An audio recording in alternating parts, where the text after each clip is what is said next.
시편 92편에는 안식일의 찬송시라는 표제어가 붙어 있습니다. 성경을 펴보시면은 그 시마다 어떤 시들은 그 앞에 이제 제목 같이 표제어가 붙어 있는데 여기는 안식일의 찬송시라는 표제어가 붙어 있습니다. 학자들은 이제 연구를 열심히 해서 추정을 해봤는데 이 성전에서 매일 드리는 제사와 함께 불렀던 요일별 노래들이 7편이 시편에 실려 있는데 그 중에 오늘 이 시는 안식일에 해당하는 날에 불렸던 노래였을 거라고 추정을 합니다. 그래서 이제 이런 표제어가 붙어 있었다는 거죠. 안식일에, 그것도 이제 성전에서 불렸던 노래라면 다분히 제의적인 노래, 의식을 위한 노래일 겁니다. 그래서 보통 이런 노래는 내용이 하나님을 찬양하고 감사하고 뭐 이런 내용들이 주가 됩니다. 그래서 이 시도 그랬습니다. 우리가 읽지는 않았는데 우리는 뒷부분 후반부만 읽었는데 전반부를 보면 하나님의 이름을 찬양하는 것, 하나님이 행하신 일들에 대한 감사로 이 시는 시작이 됩니다. 유대인들에게 안식일이란 원래 쉬는 날이었습니다. 그날은 일상적인 일들을 다 그만두고 중단하고 집에 머물면서 회복을 하는 그런 날이었습니다. 근데 시간이 지나면서 이 안식일의 성격이 조금 바뀌는데요. 이 안식일 날 성소를 방문하거나 성막이 있는 성소를 방문하거나 아니면 선지자 같은 사람들, 예언자들을 방문을 해서 하나님의 말씀을 듣는 그런 관행이 생겼던 걸로 보입니다. 그리고 이후에 이제 성전이 건설이 되면서 안식일은 성전 예배에 참여하는 날이 되죠. 처음에는 그냥 몸과 마음이 쉬는 날이었던 이 안식일이 시간이 지나면서 점점 확장되는 겁니다. 이제는 하나님 앞에 나와서 진정한 안식과 회복을 누리는 그런 날로 발전을 했습니다. 그래서 안식일의 이 개념은 조금 더 안식이 발전이 돼서 나중에 히브리서를 보면 예수 그리스도 안에서 누릴 최종적인 안식에 관한 설명으로 이제 확장이 됩니다. 아무튼 그렇게 이제 이 시는 하나님에 대한 찬양, 하나님에 대한 감사로 시작됩니다. 성전이라는 곳에서 불리기에 딱 적합한 그런 주제죠. 근데 7절을 보면 분위기가 약간 달라집니다. 악인들이 등장을 합니다. 악인들의 모습이 어떻냐면 풀처럼 자란다라고 나오죠. 시인이 살던 이 지역은 건조한 지역입니다. 그래서 연중 강수량이 특정한 시기에만 몰아서 내립니다. 우리나라 장마철과는 또 다른 느낌입니다. 딴 기간엔 거의 비가 내리지 않아요. 그래서 우기가 되면 연중 말라서 간신히 버티고 있었던 간신히 이제 버티고 있던 그 풀 같은 것들이 갑자기 이제 우기가 돼서 비가 막 쏟아지면 엄청나게 살아납니다. 저게 살았나 죽었나 싶었을 만한 그런 풀이 마른 그런 건초 같은 느낌이었는데 단숨에 물을 흡수해서 자라나기 시작합니다. 사실 이런 건 이제 오늘날에도 이제 관찰이 되는데요. 언젠가 제가 그 자연 다큐멘터리 같은 걸 좀 봤는데 아프리카의 메마른 땅에서 우기가 돼서 비가 내리는 겨우 몇 주 만에 그 아프리카의 땅이 파릇파릇 완전 무슨 초원처럼 변하는 모습을 볼 수가 있었습니다. 아마도 시인이 그리고 시인과 이 노래를 함께 불렀을 그때 고대 이스라엘 사람들은 그런 모습이 아주 익숙했을 겁니다. 평소에는 이게 살았나 죽었나 싶었을 텐데 우기가 되면 그 비를 맞고 엄청나게 자라는 그런 풀. 그런데 그런 풀을 하필 악인들에 비유하고 있습니다. 이게 무슨 말입니까? 여러분 이 세상에서 악인이란 존재가 좀처럼 사라지지 않는 것 같습니다. 이 악인들이 정말 풀처럼 자라는구나라는 생각을 종종 하게 됩니다. 베어내도 잠깐 뒤돌았다 보면 다시 이만큼 자라있는 것처럼 보입니다. 하나가 사라지면 이게 살아 있었나 싶을 정도로 다른 싹이 막 올라오게 되죠. 이런 일을 자꾸 경험하다 보면 야, 이 세상은 이 소망이 없구나라는 생각을 하게 됩니다. 야, 진짜 끝인 끝장인 것 같다. 온통 세상이 악으로만 가득 차 있는 것 같다. 제정신이 아닌 사람들로 가득 찬 것 같다라는 생각이 많이 듭니다. 사실이 아닌 걸 사실처럼 주장을 하고 목소리 높이는 거 말고는 별다른 근거를 대지도 못하네. 막 여기저기에서 소리치고 고함치면서 증오와 누군가를 향한 저주와 악담으로 가득 그 목소리를 채우는 그런 사람들이 많이 있죠. 끔찍한 일은 그런 일들을 하나님의 이름을 걸고도 한다는 겁니다. 2500년 전 얘기입니다, 여러분. 오해하지 마시고요. 이건 성전에서 이제 예식 중에 부르는 노래잖아요. 거기서 끝나면 안 되죠. 악인들이 막 풀처럼 이렇게 자랍니다. 이게 끝나면 안 되죠. 시인은 그런 풀처럼 빨리 자라는 그 악인들에서 시인의 시선이 하나님께로 이제 돌려집니다. 하나님께서 그런 악인들을 패망시키실 것임을 확신하죠. 9절을 보면 악을 행하는 이들은 흩어지게 될 겁니다. 풀은 딱 그 철을 지나면 다시 말라서 비틀어지고 사라지게 될 겁니다. 그리고 나서 오늘 우리가 집중적으로 살펴볼 이제 본문 후반부가 시작이 되는 거죠. 바로 앞에 부분에서 온 세상을 다스리는 하나님께서 악인들에게 그들이 행한 대로 갚아주시는 그날을 기대했던 이 시인이 이제 그 악인들로 인해서 마음 상해하고 괴로워하던 의인들에게로 눈을 돌립니다. 12절에서 시인이 이렇게 노래하죠. 의인은 종려나무같이 번성하며 레바논의 백향목같이 성장하리로다. 7절에서 시인이 악인들을 풀에 비유했습니다. 근데 이번에 의인들은 무엇에 비유하냐면 나무에 비유합니다. 이 풀과 나무의 대조가 느껴지십니까? 아무리 빨리 자라고 아무리 금세 키가 이렇게 자라는 것처럼 보여도 풀은 마릅니다. 해가 높이 뜨면 금방 시들어 버립니다. 하지만 그에 반대해서 의인인 나무는 몇 년이고 자리를 지키면서 가지를 뻗고 잎을 내고 열매를 맺습니다. 훨씬 더 단단하고 오래갑니다. 강한 대조의 이미지를 보여주고 있는 거죠. 자, 먼저 여기 등장하는 종려나무란 야자나무입니다. 야자수를 말합니다. 이 야자나무에 몇 가지 종류가 있는데 그 중에서 이제 여기 나오는 성경에 나오는 종려나무는 큰 마트 가면 보실 수 있습니다. 그 열매를. 요새는 대추야자라고 말린 대추야자가 우리나라도 많이 들어오더라고요. 여기서 말하는 종려나무, 성경에 말하는 종려나무는 그 대추야자나무를 가리킵니다. 이 대추야자나무는 건조한 지역에서도 아주 잘 자란다고 합니다. 그래서 사막 같은 데서도 물만 조금만 있으면 그냥 거기에 쭉쭉 이렇게 자라는 그런 나무라고 하더라고요. 그리고 키도 굉장히 큽니다. 이 설교를 쓰면서 한 논문을 하나 찾아봤는데 고대의 야자나무가 오늘날보다 30%는 더 컸을 거라는 추정이 있습니다. 유전자를 이렇게 분석을 해봤나 봐요. 왜 오늘날은 이렇게 작아졌냐? 사람들이 이제 그 상업적으로 재배를 하려다 보니까 너무 크면 열매 따기가 힘들잖아요. 그러니까 품종을 개량하다 보니까 점점 키가 작아지고 했다는 거죠.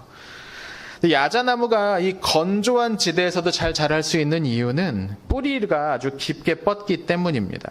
지하의 습기를 찾아서 땅을 파고 내려가면서 뿌리를 뻗는 겁니다. 그러니까 당장 비가 내리든 안 내리든 그게 크게 중요하지 않은 겁니다. 왜냐하면 나는 저 깊숙이 뿌리 내릴 수 있으니까. 지금 내가 사는 게 팍팍하고 힘들고 뭐 하나 좋은 것 같은 일이 하나도 생기는 것 같지 않아도 종려나무는 땅 밑으로 깊이 뿌리 내려서 살아갑니다. 사실 의인들이라고 해서 늘 좋은 일만 있고 평온한 일만 있고 안전한 일만 생기고 그러진 않지 않습니까? 일하는 일마다 다 술술 풀리고 그러진 않잖아요. 하나님을 따라 사는 것 때문에 고난도 생기고 괴로움도 겪고 사람들의 눈총도 받고 뭐 그렇게 되지 않습니까? 눈치 없이 입 바른 소리 한다고 핀잔 들어본 적 있지 않으십니까? 없으신가요? 저만 그런가요? 네. 억지와 때를 쓰는 사람들로부터 하나님을 믿는 사람들은 종종 공경을 받기도 합니다. 조금씩 양보하다 보면 마땅히 내 건데 싶은 것도 챙기지 못하게 될 때도 있습니다. 온통 건조하고 메마른 세상 속에 진짜 혼자 뿌려진 것처럼 그렇게 느껴지기도 합니다. 그런데 의인은 그런 상황에서도 포기하지 않고 뿌리를 내린다는 겁니다. 자기를 살게 하는 진짜 중요한 그 물, 생수의 근원을 찾아서 뿌리를 뻗는 일을 쉬지 않습니다. 뿌리를 뻗는 일을 멈추면 죽는 거죠, 이 나무는. 근데 종려나무는 그렇지 않다는 겁니다. 그리고 세상 모든 것에 진짜 좋은 것들의 근원이신 그분에게 닿을 때 비로소 의인은 키가 자라는 거죠. 의인은 그렇게 사는 겁니다. 처음엔 누구보다 작아 보였던 그 나무가 쑥쑥 뻗어 올라가게 되는 거죠. 많은 사람들이 그 그늘 아래로 모여들고 새와 동물들의 쉼터가 되고 그 열매가 오고 가는 사람들의 기력을 소생시켜주게 되는 거죠. 의인은 그런 삶을 사는 사람들입니다. 자, 그리고 시인은 또 하나의 나무를 언급을 하죠. 레바논의 백향목이라는 것을 언급합니다. 많이들 아시겠지만 이 레바논의 백향목, 이 백향목이라는 나무는 레바논의 그 높은 산지에서 자라는 침엽수입니다. 이 당시에 가장 좋은 목재로 여겨지던 그런 나무죠.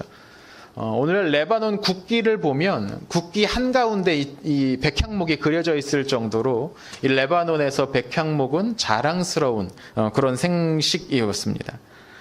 그래서 이 나무는 뭐 작은 소품 같은 거 뭐 깎아서 뭐 조각품 만들고 그런 게 아니고 크고 웅장한 건물을 짓는 데 사용이 됩니다. 이 목재는 아주 곧고 굵게 뻗기 때문이죠. 그래서 이 레바논 백향목 숲을 보면 안에서 들어가 보면 막 하늘까지 이 나무가 자라는가 보다 싶을 정도로 그런 이미지를 주는 나무라고 합니다. 시인은 의인들의 삶을 이 백향목에 비유합니다. 그리고 그중에 제가 집중하고 싶은 단어는 성장이라는 단어입니다. 방금 말씀드린 것처럼 백향목은 곧고 굵게 자라나는 나무입니다. 그래서 오래전부터 근동의 많은 문화권에서 이 백향목은 신적인 위엄을 보여주는 그런 나무로 여겨지기도 했습니다. 많은 신전들이 백향목으로 건축되었고 솔로몬에서 지은 성전도 마찬가지죠. 시인은 바로 그런 백향목에서 의인의 모습을 발견합니다. 하나의 나무가 좋은 목재로 사용되기까지 얼마만큼의 시간이 걸릴까요? 보통의 나무도 그러니까 조경, 장식하기 위한 나무가 아니고 목재로 제대로 이제 쓰려면 한 3, 40년은 키워야 된다고 합니다. 근데 이 백향목이라는 나무는 침엽수입니다. 아시겠지만 화렵수보다는 침엽수가 자라는 속도가 더 느립니다. 그리고 이 레바논의 백향목은 레바논 그 산지 해발 1500m 이상 되는 그 높은 데서만 자란다고 합니다. 그러니까 어떤 책을 보면 이 백향목을 큰 건축물에 사용할 수 있을 정도로 목재로 사용을 하려면 한 300년은 자라야 된다고 말하기도 합니다. 엄청나죠? 300년은 자라야 목재로 사용될 수 있다는 겁니다. 수백 년을 아주 천천히 자라는 나무, 그게 백향목입니다. 하지만 그렇게 천천히 자라기 때문에 조직이 더 치밀하고 더 단단하고 곧고 튼튼한 나무가 됩니다. 누가 옆에서 백향목을 보고 있으면 저게 자라고 있는 건지 아닌지 알아볼 수가 없을 겁니다. 1년에 1cm가 자라지 않아요. 그것도 빨리 자라야 1cm인 거고 0.5cm가 자라지 않습니다. 보통은. 원래 기온이 낮은 고산지대 나무가 잘 자라지 않아요. 근데 분명 그 나무는 자라고 있죠. 성장을 하고 있습니다. 하루하루 봐서는 모르겠는데 시간이 조금 지나서 다시 만나면 이전과는 확연하게 다르게 보일 정도로 자란다는 겁니다. 다만 우리의 수명이 충분히 길지 못해서 그 나무가 몇백 년을 자라는 것을 옆에서 다 지켜볼 수가 없죠. 우리의 수명이 이제 짧으니까 고작해 한순간밖에 보지 못하니까 저게 자라고 있는 건지 멈춰 있는 건지 거꾸로 어떻게 된 건지를 모르는 거죠. 저는 백향목 같은 의인의 성장도 어쩌면 비슷한 면이 있겠다라는 생각이 듭니다. 하나님을 사랑하는 사람, 하나님에게서 자신의 살 길을 발견하는 사람, 하나님에게만 삶의 근원을 두는 사람은 매일 자랍니다. 하나님에게 정말로 나의 모든 소망을 둔 사람은 자랄 수밖에 없습니다. 백향목은 성장을 멈추지 않습니다. 레바논 산지에 가면 나무의 나이가 1000년 이상 되는 것도 자주 발견된대요. 1000년이 넘어가는 나무가 자주 발견된답니다. 여러분, 하나님께 속한 사람도 그렇게 자랍니다. 매일매일 자라게 되는 겁니다. 사람의 신체적 성장은 20세쯤 되면 거의 끝이 난다고 하죠. 성장판이 닫힌다고들 합니다. 물론 정신적인 성장은 그 이후로도 조금 더 시간이 필요할 겁니다. 근데 그래도 20대 후반쯤 되면 정신적인 성장도 될 만큼 다 됩니다. 그 이상 됐는데, 그러니까 그 이상 나이가 됐는데도 여전히 정신적으로 성장되지 않은 것처럼 보이는 사람들을 가리켜서 우리가 뭐라고 합니까? 나이값을 못한다고 하죠. 이미 다 성장했는데 본인은 거기에 맞춰서 살지 못하는 거죠. 근데 우리의 영적인 성장은 그런 식으로 일정한 나이대까지만 이루어지는 게 아닙니다. 예수님을 믿은 지 20년 된 어느 크리스천이 있다고 한번 생각을 해보시죠. 이 20년 된 크리스천, 이 모습이 어떨까요? 한국교회의 어떤 표준 모델까지는 아니라도 그냥 일반적인 한 20년쯤 신앙생활을 하면 이분은 어떤 모습일까? 여기서 말한 20년은 모태신앙부터 20년이 아니고 예수님을 만난 이후부터 20년인 겁니다. 내가 예수를 만나고 나서 20년이 지난 신앙생활을 했습니다. 아마 이분은 한번 떠올려 보십시오. 이분은 아마 교회, 종류의 차이는 있겠지만 교회에서 하는 여러 성경 공부 모임을 다 거쳤을 겁니다. 20년쯤 신앙생활을 했으면 남전도회, 여전도회 거칠 만큼 거치고 회장도 한두 번씩은 다 하고 어느 면에서 보나 교회의 기둥 같은 그런 사람으로 비칠 겁니다. 근데 이거 가정입니다. 네, 이번 주일에 이제 담임 목사님이 설교 중에 새로운 성경 공부 모임에 대해서 광고를 하셨다고 해보는 거예요. 방금 떠올렸던 그 20년 된 그분은, 그 오래된 이 교인은 이 성경 공부에 적극적으로 참여할까요? 어쩌면 이분의 머릿속에 그런 생각이 들어있지는 않을까요? 이제 나는 충분히 배울 만큼 배웠지. 내가 또 뭘 배우나. 그거는 교회 처음 나온 사람들이나 하는 거지. 교회 나온 지 얼마 안 된 사람들이나 필요한 거지. 나한테는 그런 것까지 필요하겠어. 라는 생각이 머리에 떠오르지 않을까요? 20년쯤 신앙생활 하신 분들. 네. 신앙생활 오래 하신 분들 중에 성장에 대한 소망을 더 이상 품지 않는 분들을 종종 만나곤 합니다.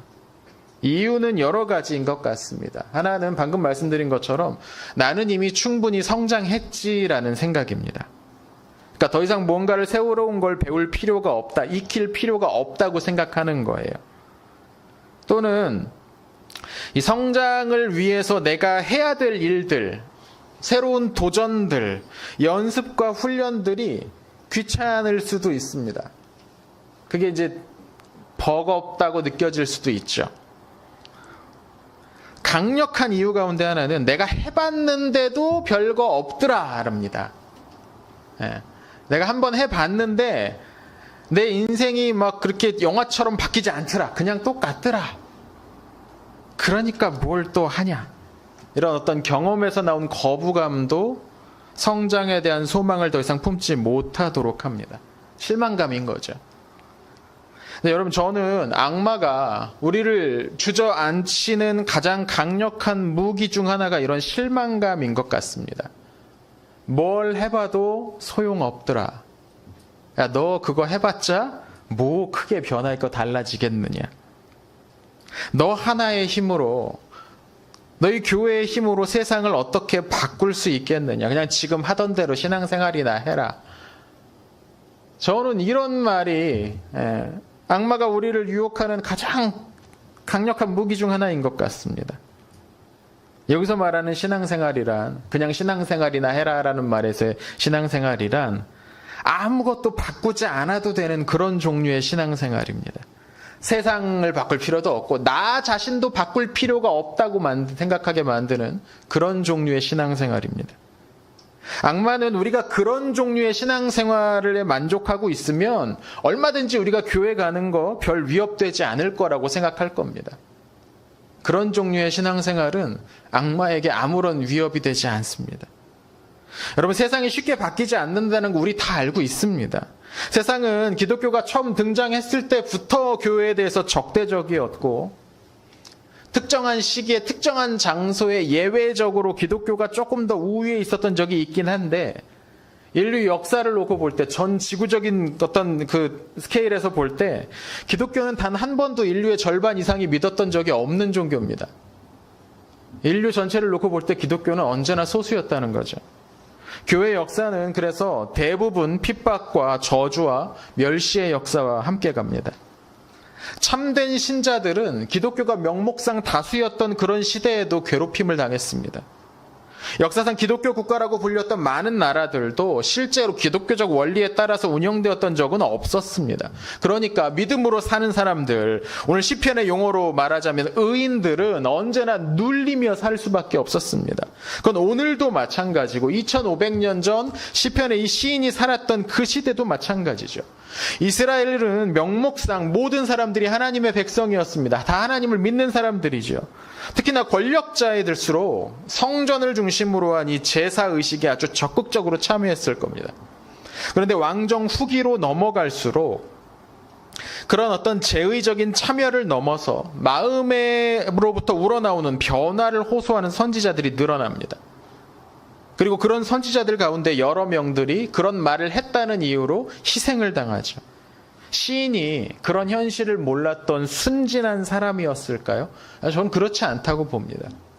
시인이 여기에서 의인은 종려나무처럼 백향목처럼 성장할 것이다 라고 이렇게 희망차게 외쳤던 것이 저 성전 밖에서 이루어지는 의인들이 핍박당하고 괴롭힘을 당하는 상황을 몰라서 그랬겠느냐는 겁니다. 그렇지 않다는 거죠. 우린 성경의 저자들을 가끔씩 이렇게 세상 물정 모르는 순진한 사람들로 착각합니다. 이론은 그렇지만 실제는 그렇지 않다. 우리가 살아가는 세상은 성경에 그려져 있는 그런 세상과는 다르다는 거죠. 성경은 성경이고 실제 삶은 삶이다. 여러분 그렇습니까? 성경은 성경이고 우리가 살아가는 세상은 그냥 세상인 겁니까? 성경의 논리와 성경의 원리는 교회 안에서만 통하는 거고 저 밖에서는 통하지 않는 그런 겁니까? 아니잖아요. 하나님은 성경 속에서만 역사하시고 우리가 실제로 살아가는 세상에서는 아무런 능력도 없는 그런 분이십니까? 성경의 저자들은 시인들과 지혜자들과 선지자들, 사도들은 그런 간단한 이치를 몰랐던 어리석은 사람들이었습니까? 아니라는 겁니다. 그렇지 않다는 겁니다. 오히려 그들은 우리보다 더 많이 볼 줄 아는 사람이었습니다. 더 멀리 볼 줄 아는 사람이고 더 깊이 볼 줄 아는 사람이었습니다. 이들은 성경의 저자들은 이 세상을 덮고 있는 이 무기력함이라는 이름의 악한 영의 파괴력을 볼 줄 아는 사람들이었습니다. 하나님의 백성들의 재산과 지위와 목숨을 직접 노리는 것보다 어쩌면 그들을 무기력하게 만들어서 세상을 변화시키려는 하나님의 큰 비전을 보지 못하게 하는 것이 악마의 더 예리한 무기라는 것을 알아챘던 사람들이 성경의 저자들이라는 거죠. 그래서 우리가 보지 못하던 그것까지 볼 수 있었던 사람들이 그들이었습니다. 그래서 시인은 힘차게 외치는 겁니다. 의인은 종려나무처럼 힘껏 자라는 사람들입니다. 의인은 레바논의 백향목같이 느리지만 차곡차곡 차근차근 성장하는 사람들이다. 시인은 그렇게 외칠 수 있었던 겁니다. 많은 그리스도인들이 어느새 성장에 대한 기대를 놓아버렸습니다. 그 이유가 피곤함 때문이든지 하나님에 대한 어떤 신뢰의 부족 때문이든지 무엇이든지 간에 그런 모습은 성경이 우리에게 권하는 것과는 사뭇 많이 다른 것 같습니다. 그리스도인들은 부름받은 그 자리에 멈춰서 아무것도 하지 않는 그런 사람들로 부름받은 게 아닙니다. 우리는 그런 자리로 그런 모습으로 부름받은 게 아닙니다. 주님께서 우리를 부르셨을 때 중환자실에 누워있는 모습으로 우리를 부르셨겠습니까? 혼자선 아무것도 못하고 누가 옆에 와서 다 일일이 우리를 챙겨주고 해야만 되는 그런 존재로 우리를 부르셨겠느냐고요. 주님에게 가득한 그 생명의 능력이 우리에게로 흘러왔는데 왜 우리는 계속 그냥 누워만 있으려고 하느냐라는 거죠. 물론 삶의 모습은 부름받기 이전과 이후가 크게 달라지지 않은 것처럼 느껴질 수도 있습니다. 내가 예수를 믿었는데 그렇다고 하는 일이 달라지는 건 아니고 직장은 똑같이 직장이고 만나는 사람들도 주일에 교회 사람 만나는 거 조금 추가된 거 말고는 크게 차이가 없을 수도 있습니다. 내가 하는 일들도 뭐 내가 예수님을 만나기 전에는 이렇게 일했는데 예수님을 만난 다음에는 이 물건을 뭐 이상하게 만드는 건 아니잖아요. 똑같이 그 물건을 만드는 거잖아요. 똑같이 디자인을 하고 똑같이 무엇인가를 쌓아 올라가고 똑같이 만들고 하는 거 아닙니까? 그럼 무엇이 달라졌을까요? 우리는 이전과는 다른 이유로 그 일을 하는 겁니다. 이전에는 나를 위해서 내 가족을 위해서만 일을 했다면 이제는 하나님을 위해서 그 일을 하는 거죠. 우리가 무엇인가를 먹는 건 물론 그 음식을 즐기는 일도 상당히 의미가 있지만 근본적으로 하나님의 일을 하기 위한 힘을 얻기 위한 거죠. 우리가 긴장을 풀고 쉬는 시간을 갖는 것도 그 이후 이어질 하나님의 일을 제대로 하기 위한 회복이 필요하기 때문입니다. 바울이 말한 것처럼 먹든지 마시든지 무엇이든지 우리는 하나님의 영광을 위해서 합니다. 우리는 이 부르심 안에서 날마다 성장해야 됩니다. 믿는 이들의 성장은 10년, 20년 지나면 끝나는 게 아닙니다. 우리는 날마다 성장해 나가야 됩니다. 이 성장은 어린 아이들에게만 필요한 게 아닙니다. 우리 모두에게 필요한 말씀입니다. 우리는 그리스도의 장성한 분량이 충만한 데까지 성장하도록 부름받은 사람들입니다. 그런데 여러분, 여기서 중요한 건 이 성장은 우리의 힘으로만 되는 게 아니라는 사실입니다. 이걸 기억해야죠.